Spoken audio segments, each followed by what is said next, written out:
Hey, welcome back to Imperfect Action. This is episode 759. And today I'm super excited to bring back one of your favorite guests. So, Liz Wilcox was on this show last year when we did an awesome interview about how she turned her $9 a month email marketing template membership into a six-figure business. And you guys loved it. Like, that episode got more downloads than literally any other episode that we did all year long.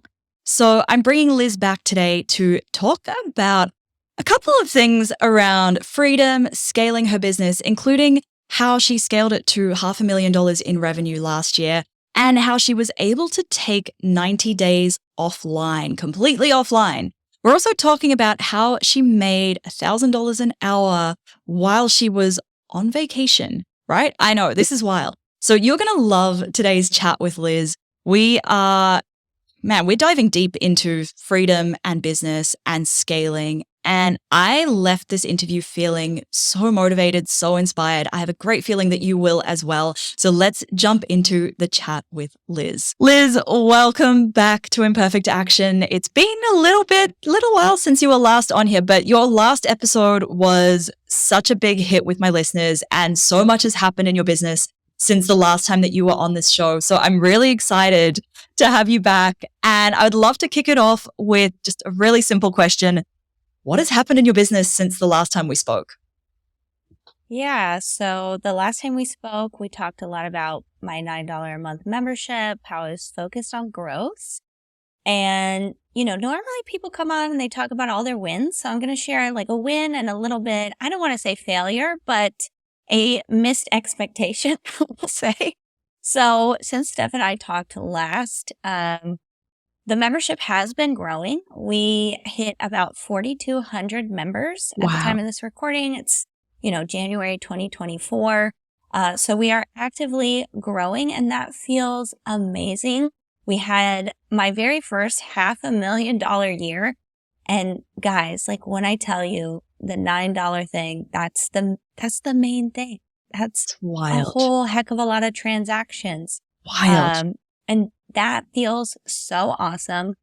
But full disclosure, my goal for 2023 was 10,000 members. And as you can tell, 4,000 is nowhere close, but it still feels amazing. I mean, $500,000. I'm serving over 4,000 people every single week. I feel like Wonder Woman, to be honest. That is wild. To think a $10 membership is delivering $500,000 in revenue every year. It's absolutely insane. And I think the cherry on top was that, I took 90 consecutive days off in 2023. I just said, you know what? I need a break. And also my personal definition of success is to be an example of what's possible. I think Steph and I talked a little bit about that last time. And I just thought, I wanted more than I want, because I want to hit 10,000 members to show people it's possible. You can have $1 million low ticket offer without running ads. But more than that, I just want people to know that you can have a balance too. And you should be able to walk away from your business and rest if you need to. So I'm a bit of an extremist. And so I said, no, I'm going to take, not a week, not a month. I'm going to take the entire summer off. And I actually took 90 consecutive days off. So yeah, a lot has happened. Thanks for having me back. Oh, wow. Okay. So many different things I want to talk about here. And the 90 days off, that is incredible. And it's so in line with what I started my business for. So I could take that time away from my desk and not be constantly having to still check emails and do all of the things. So I'm curious a little bit, with your 90 days off, were you still in the business at all, or were you completely offline for 90 days? I was completely offline for about 45 days. I spent the first half of the year almost, from January to end of May, prepping. I hired a director of operations to come in and basically upload everything from my brain and download it into Notion. I brought in, my sister worked for me part-time as my assistant. She started full-time June 1st. So it was about half of the time I literally didn't log in once. And the second half of the 45 days, I logged in maybe twice. And I tell you, after 90 days, I never wanted to log in again. I was completely detoxed. Oh, I can imagine. It must have been so hard coming back to it as well after being away for that long. So with your membership, there's a live component though, right? Like they can jump in and ask you questions sometimes. How did you manage that while you were offline? Yeah, I love this question. So I do a once a month Q&A, and I knew I wanted to take the summer off. And so I so I took July and August off basically. And so in May, I moved up the Q&A about, I think, a week or two. And so I could take the tail end of May off. In June, I hired someone that very like trusted copywriter who's also been in the membership since day one. And then in July, one of 2 times I logged in was to do the month Q&A.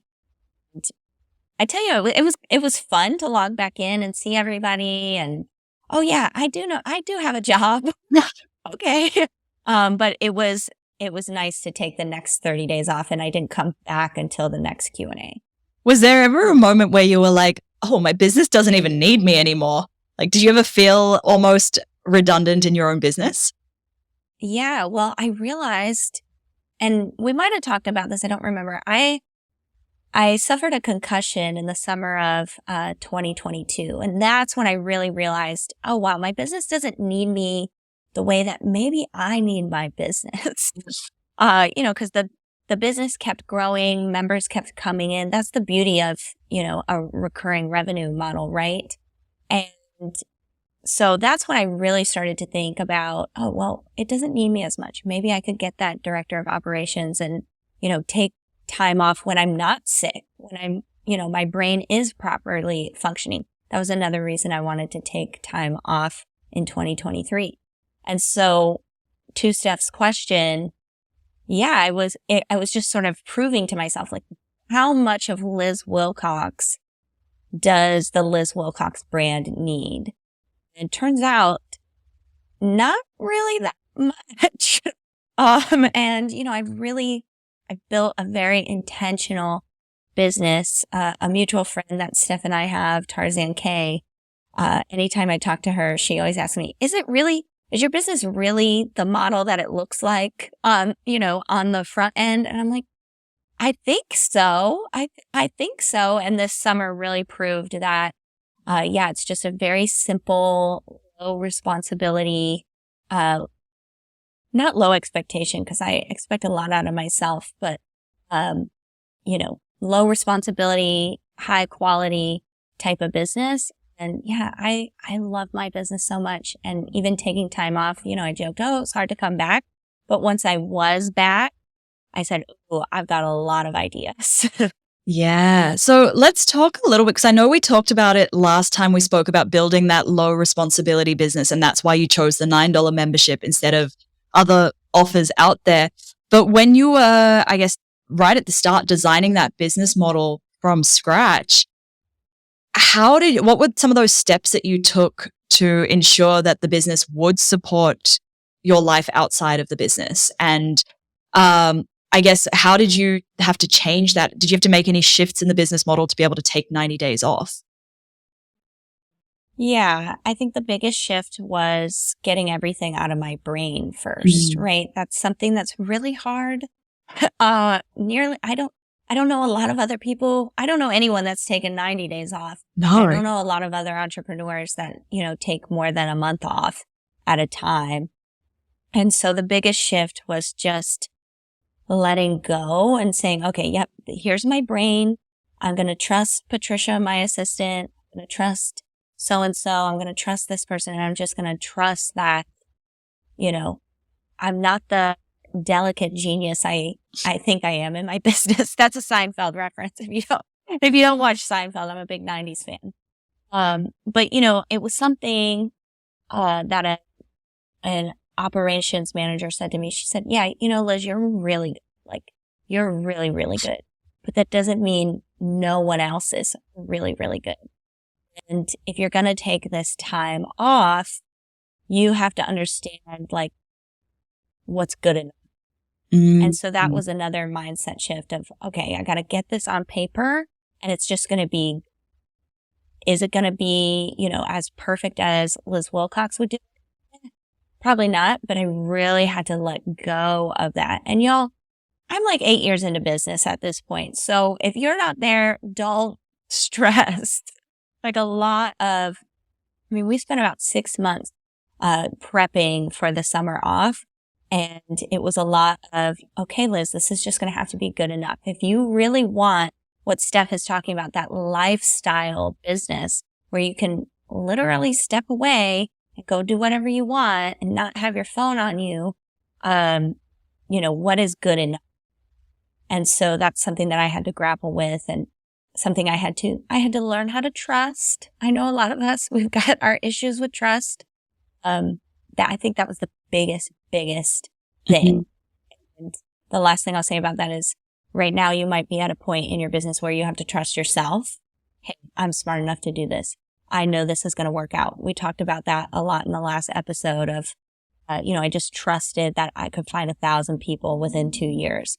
And now at this next stage, the scaling stage, I guess you could say, I had to learn how to take that trust outside of myself and trust other people were going to care enough that the business didn't implode. Were there any moments where you were offline and you were like, oh, my business could be imploding right now and I wouldn't even know?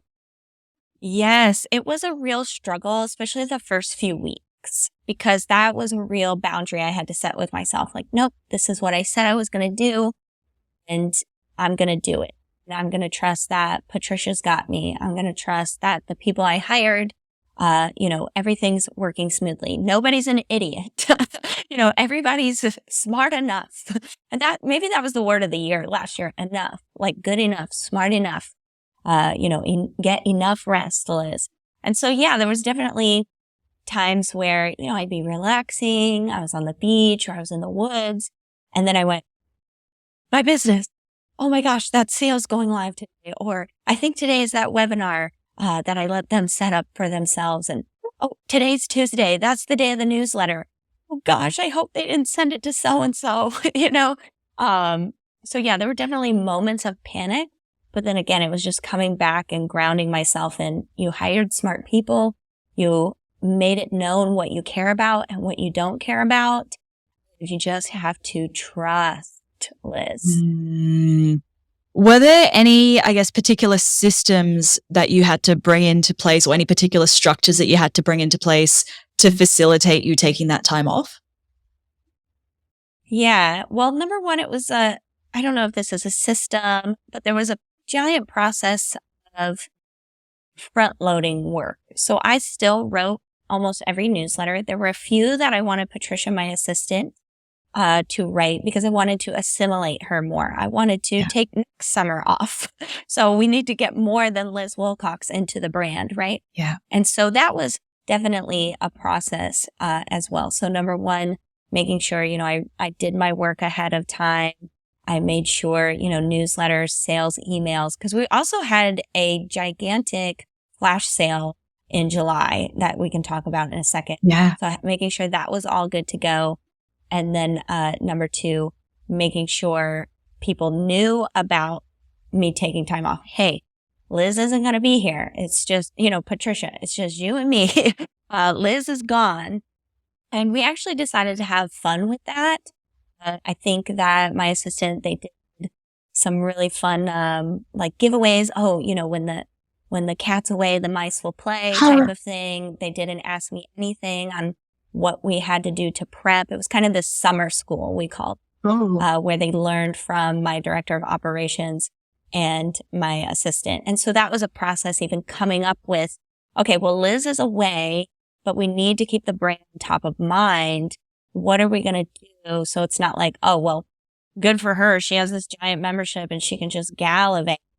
Because especially I work with a lot of beginners, that, while that's aspirational, it seems so far away. I didn't want to discourage. So that was definitely a big process. And really hiring that director of operations, I think I hired her like mid-February, and I was planning on taking the last week of May off. That was my last day of work. And so really just having her integrate into the business very quickly and say, okay, what do I need to know that I don't even know? And she'd say, oh, well, what about this? What about that? And I'd have to spend hours, making Loom videos, writing out processes. And then she would, kill all my darlings. She's like, oh, well, no wonder you're exhausted. You're doing this 10 times as hard as it has to be. And so it really was a blessing, because when I came back, and even now, the business is just running a lot more smooth. I know this is a question that's probably on my listeners' minds right now. How many people do you have in your team, and how many hours are they working for you each week? Yeah, great question. So during my time off, I had my director of operations and my assistant. Honestly, I don't think that my assistant was working that much, because I was gone and I had front loaded a ton of work. I think she was working maybe 20 hours a week. And same goes for the director of operations. So 2 people, 40 hours a week, that seems pretty typical. Yeah. Once I came back, the director of operations was just a contract. So that ended. It was just me and Patricia.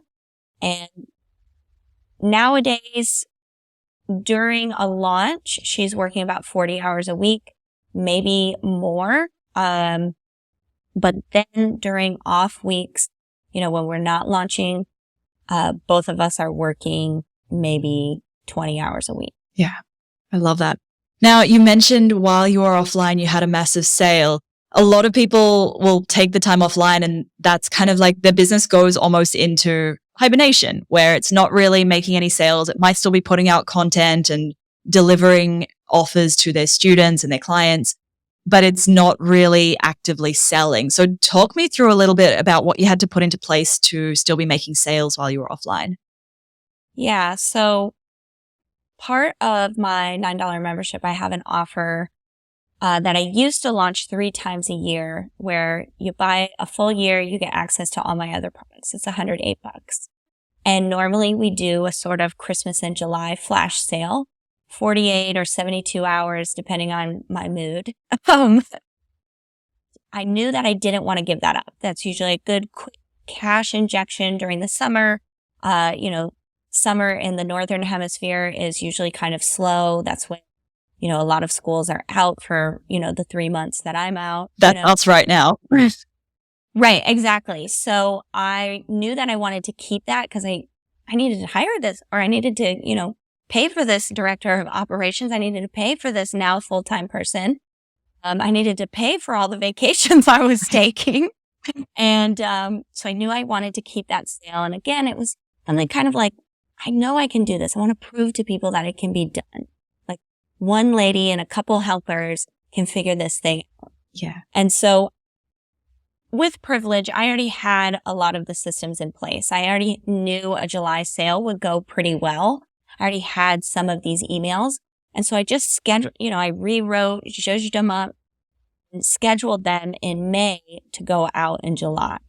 And this is where I was coming back into kind of like the internet. Like, I had deleted all my social media apps for like 6 weeks. And my sister, my assistant, she's like, hey, Liz, that flash sale's coming up. I'm really nervous. I said, I'm not nervous. I did everything. I triple checked it months ago. Just let it go.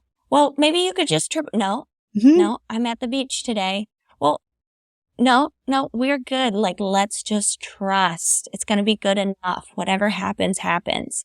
And we ended up, we made $48,000 in 48 hours. So about $1,000 an hour. It's so crazy, guys. And I only logged in, I think that was the second time I logged, or the first time I logged in was during the sale to answer questions in my Facebook group for a few hours. And then the second time was the Q&A the next week. And then I took another 30 days off. So I did, quote unquote, have to come into work that week. But really, my assistant, my director of operations, they could have answered all of those emails. My assistant's also my biological sister. So I was trying to put her mind at ease. And so I said, okay, I'll log in. I'll look in the Facebook group. But she could have answered every one of those questions at that point. I love that. Were there any things that happened while you were offline that were, like a failure, or they didn't go as well as you'd hoped, or anything unexpected, any curveballs that came up while you were offline that you had to deal with, either offline or when you came back? Yeah, I think that's a better question for my assistant. She knows more. I really came back and I was like, I don't want to hear anything negative. What went well? Yeah. What do we need to do next? But I will say I did hire a contractor right before I left to work with these two people on cleaning my ConvertKit account. I've had it for years. I mean, if you've had an ESP for more than a few months, you understand tags, segments, rules, visual automations. They get cluttered, right? Yeah, Steph said it best. And so I hired someone to come in while I was away and just work with my assistant, work with the operations manager to, clean it. And when Liz comes back, it's like when you leave and the housekeeper comes while you're on vacation. That was my dream. Well, it didn't work that way.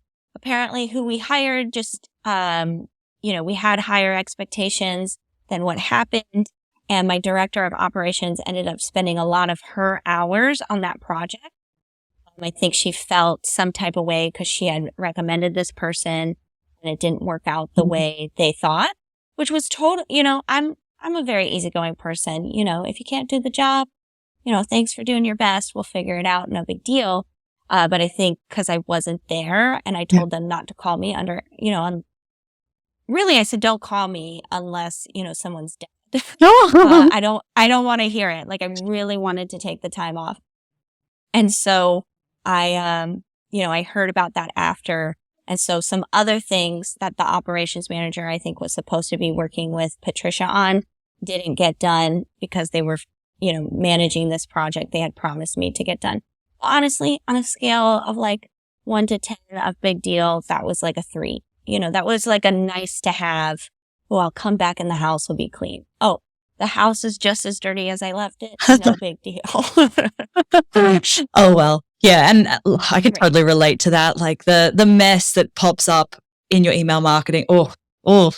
I'm curious also though, like, was there anything that you learned about yourself from this whole process? Obviously you learned that you weren't as indispensable to your business as you had assumed you were.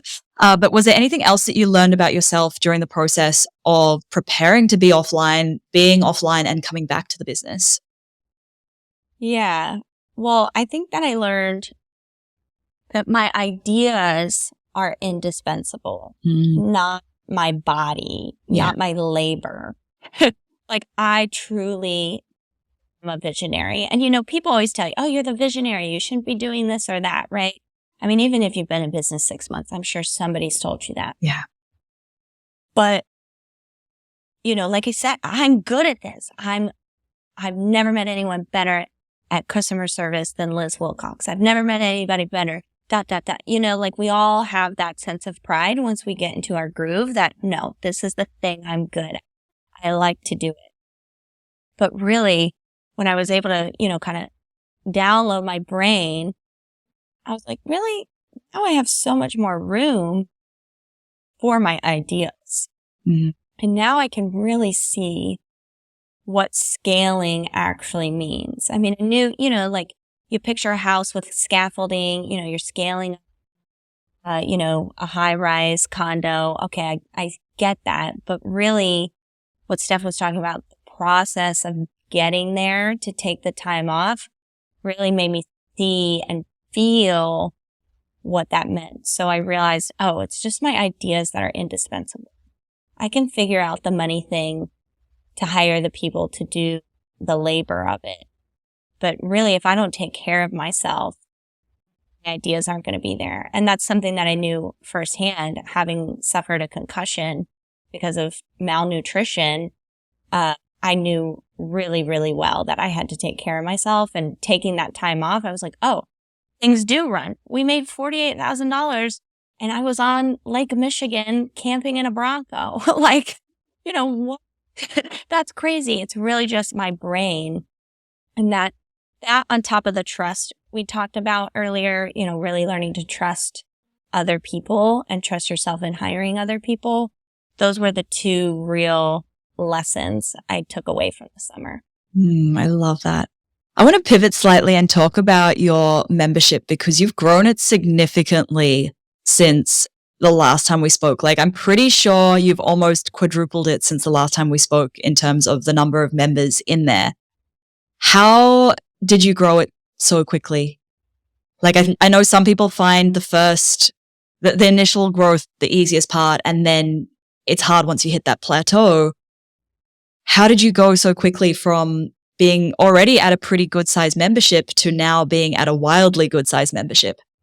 Yeah. So I think Steph is using hyperbole. I think the last time we spoke, I probably had about 3,000 members, and now I have 4,000. I'm sure. I think we talked a lot about, okay, so here's the progression, I'll say. Yeah. So just as a recap. So in the first year I hit 1,000. Yeah. And then the next year I tripled and I hit 3,000. So we're almost another year later, and I've gained about 1,200.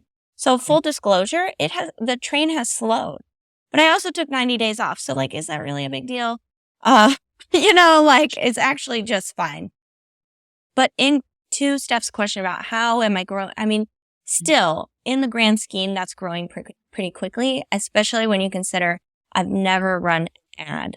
Yeah. Zuckerberg has enough money. So really the main thing, two main things is, number one, I do have that yearly rate that I open a few times a year. I actually changed that at the end of 2023. It's now only going to be available one time a year. Stay tuned, whether that's a great success or a lesson learned. And so that really helps build up a lot of buzz of, just wait a couple months. You're going to be able to get in with all her products for free, $108.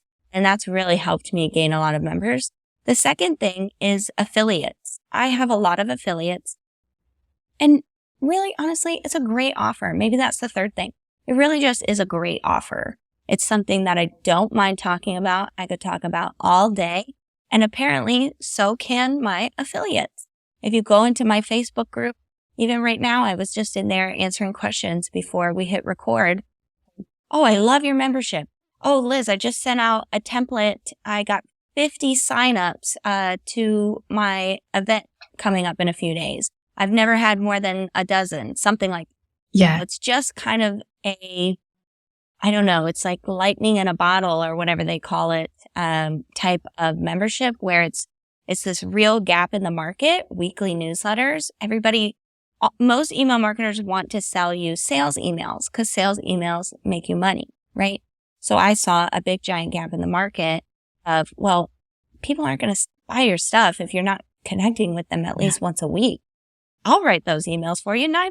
Sure, whatever, come in.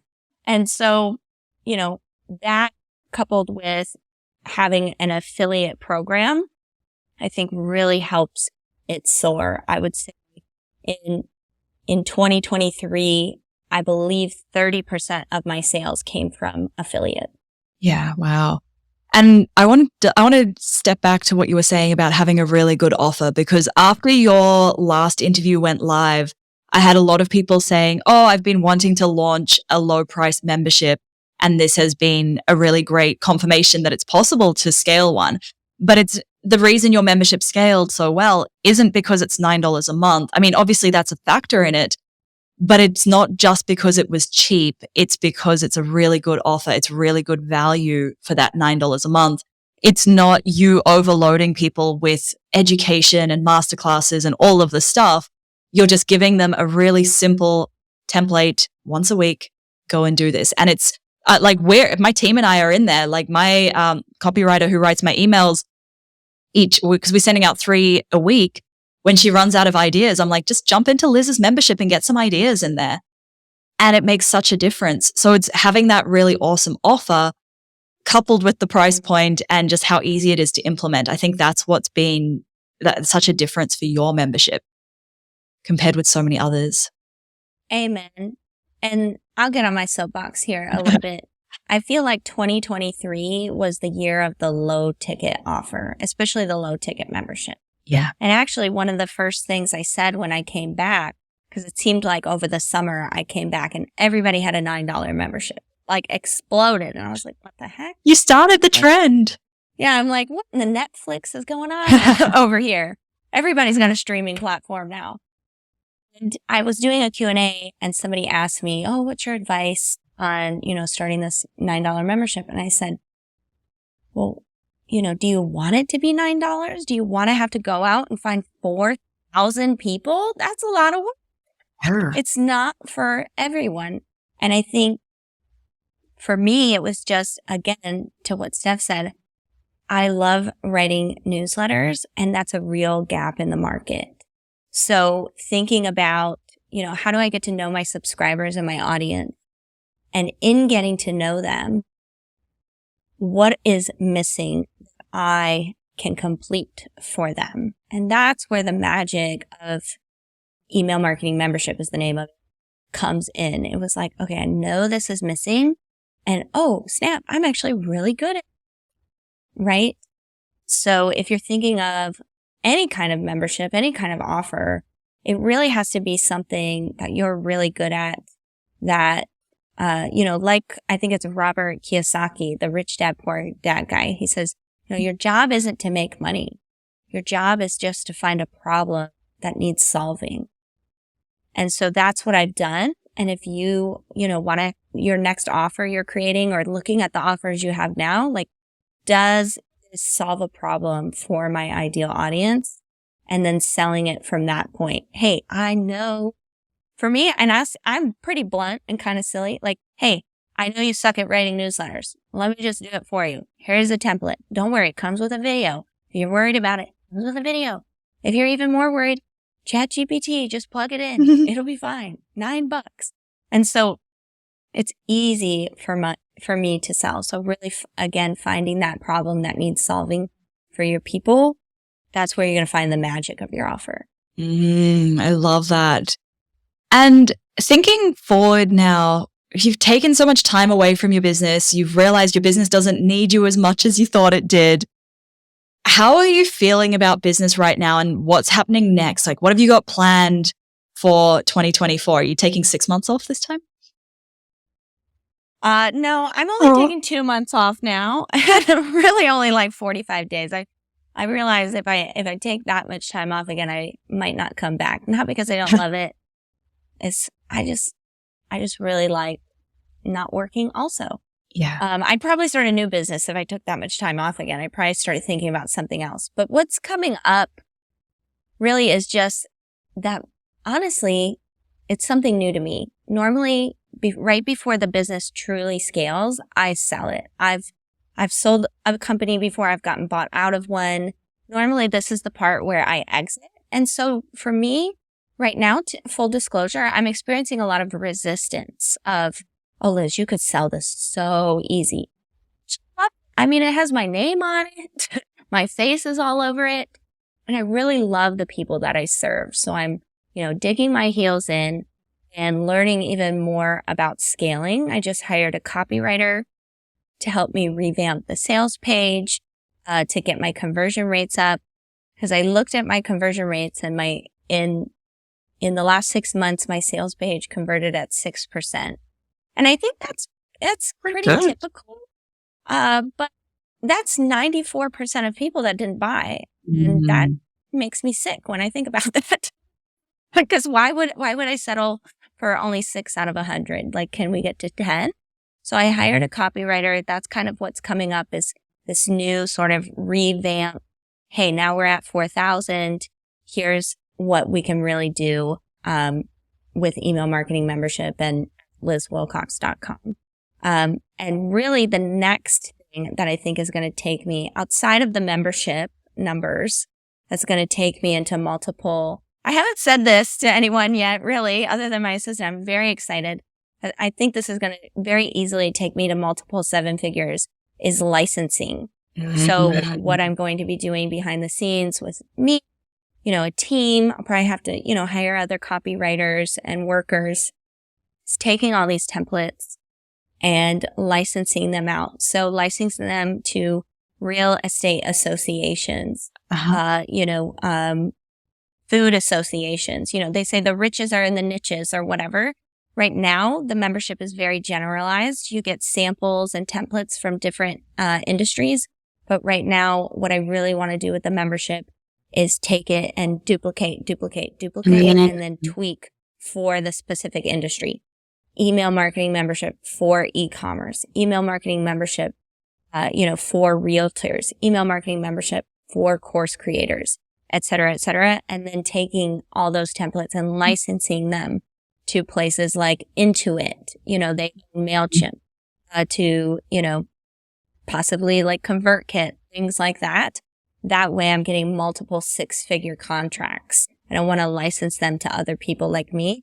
I want to license them to giant organizations and companies. Wow, I love that. And it's such a not unusual, but it's such a different method of scaling compared with, the usual just add more offers, add more people, sell more. This is more of a, let's take a completely different approach. Let's look what other options are there? And I love that. Now, yeah, Liz, you will remember from our last interview that I always ask, when did you take imperfect action? And we've talked a lot about imperfect action already in this episode, but I would love to know, in the last couple of months, when's been a time that you've taken imperfect action and what happened? Guys, I'm so glad she asked this. And this is going to be, technically like a big failure I want to share with you. And I'm actually really excited to share it. So I mentioned this earlier. My goal for 2023 was 10,000 members. I'm only, it's past 2023. Spoiler alert, we did not even get close to the finish line. We fell flat on our faces there. But the imperfect action was I was just going to go for it. Tends to be how I do things. I just said I was going to license my templates to Intuit. I don't even know how to even begin that. But that's the plan. And so I said, I came back from rest, and that was, okay, Liz, you said you wanted 10,000 members, but then you also said you wanted to take time off, but you took time off and things grew. Maybe you could still hit 10,000 members. So I enlisted, my army of affiliates. I said, hey, this is the plan. I'm going to open up this annual pass, is what I call my annual option. I'm going to open it up and you can sell it from now through the end of the year. And I'm thinking, well, we made my affiliates during this 48-hour flash sale we talked about at the top of the hour, made 121 sales in 48 hours. We're going to hit this 10,000, and I'll be back on the beach in no time. I won't have to work again for 10 years. This is going to be great. It wasn't great. My affiliates, some of them took imperfect action. A lot of them, I think, said, I'm going to wait and I'm going to sell it in November like normal. And so I took their feedback. Oh, I wish I could sell this all year. I took it and I opened it up, and no other way to put it. It failed miserably. We sold 30. My affiliates sold 30 in 60 days. So I ended up, before the end of the year, I said, hey, actually, this isn't working. I've done affiliate contests. I hired a copywriter, all new swipes. I did all the things. I was giving away a brand new iMac computer to people. There was nothing I could do, apparently, in my mind. I'm sure that will be what I learned this year, what I did wrong, to get these people to sell. And that's, last Q4 of 2023, that was a tough one, wasn't it? Yeah. I feel like everybody was just tired. And so I don't blame them. It's not their responsibility to sell my product, right? And so that's something, even now as I go into Q1 of 2024, okay, what worked? Why didn't that contest work? Why did some people sell and some people didn't? Where did my top affiliates go? And what are they selling that, I could get in on, right? Yeah. And so that's one of the reasons from that imperfect action and that lackluster result, that's one of the reasons I said, you know what? Actually, I don't know why. It's just a little bit of a gut feeling I'm getting. I'm actually going to cut off that annual pass and we're only going to sell it once a year because my gut feeling is telling me that my affiliates, especially my top affiliates that used to sell 20,000 in a weekend of this, they're a little burnt out on the offer. They want something fresh. And so this year, from that imperfect action, I'm actually launching a lot more. But I'm launching the different products that came with the annual pass. I'm launching the 5 foundational courses that come with it. And I'm doing a live launch, pretty much every other month through the end of the year. And it will culminate into that annual pass on Black Friday. So it's actually a lot more work. Last year, I barely worked at all. I had to do a little bit of front loading. This year, we just had a live workshop. Let this be a testament that not all failures are actually failures. This, prompted me to get my act together, do a live workshop. We had over 3,000 registered and almost 400 attend live just yesterday. And so all is not lost. Wow. People still want my offers. I think they're just in 2024. I think the lesson from the imperfect action in 2023 is that this is the year of fresh. This is the year of doing, of taking action, of not just hoarding, but actually consuming the information that you purchase. Oh, I love that. Liz, I'm feeling motivated after listening to you speak. For our listeners who are also equally feeling motivated, maybe they realize, I need to be getting on top of my email marketing. Where can they find you and where can they find email marketing membership? Sure. Of course, I'm an email marketer. I want you to join my list, right? Yeah. So you can go directly to LizWilcox.com. In the top right-hand corner, there's a hot pink button. You can't miss it. You're going to get some free email swipes from me, an entire welcome sequence already written for you, 3 newsletter samples from email marketing membership to show you how to get people to click, reply, and buy. You're also going to get 52 subject lines for a year of prompts, so you never have to write from scratch because that totally sucks. That's all for free. LizWilcox.com, hot pink button. And of course, I'd love for you to try out my membership. At the top of LizWilcox.com, there's a yellow navigation bar. It says, "Are you here because you heard about the membership?" Just click that and you can join for $9.